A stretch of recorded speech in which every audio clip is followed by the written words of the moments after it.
যে চুমকি দাসের মৃত্যু নিয়ে যে রহস্যটা চন্দনমুড়া, এই বিষয়ে আপনি কি করবেন বা কোথা থেকে এসেছেন আপনি?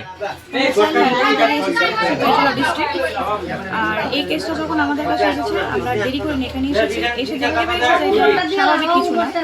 যতটুকু আমরা স্কুলে কথা বলেছি, বাড়ি ঘরের সাথে কথা বলেছি লোকজনের সাথে, যে ওকে আগে ঘুমের ওষুধ খাওয়ানো হয়েছিল, দেন বালিশ চাপা দিয়ে ওকে মারা হয়েছে। তো আমরা স্কুলেও এটার সাথে কথা বলি এই বিষয়ে। তো কয়েকজন স্টুডেন্ট আছে যে এই বিষয়টা আগে থেকে জানতো যে ওর দাদু ওকে নির্যাতন করতো, কিন্তু সে ভয়ে বাড়িতে কারোর কাছে বলতে পারেনি। আর সে মাও নেই, মারা গিয়েছে 10 বছর হয়েছে। মানে সেরকম সেফটি তো ঠাম্মাই ছিল, আর ঠাম্মা ওটাতে জড়িত আছে, তাই ঠাম্মাকেও বলতে পারেনি সে কথাগুলো। এখন আমরা বিচারই চাইছি, আর বাড়ির সবার সাথে কথা বলছি। আমাদের চাইল্ড হেল্পলাইন সব দিকে সহায়তা করবে। একটা কোর্টও কেসটা যাবে, থানাতেও আমরা এখন যাবো, গিয়ে কথা বলবো।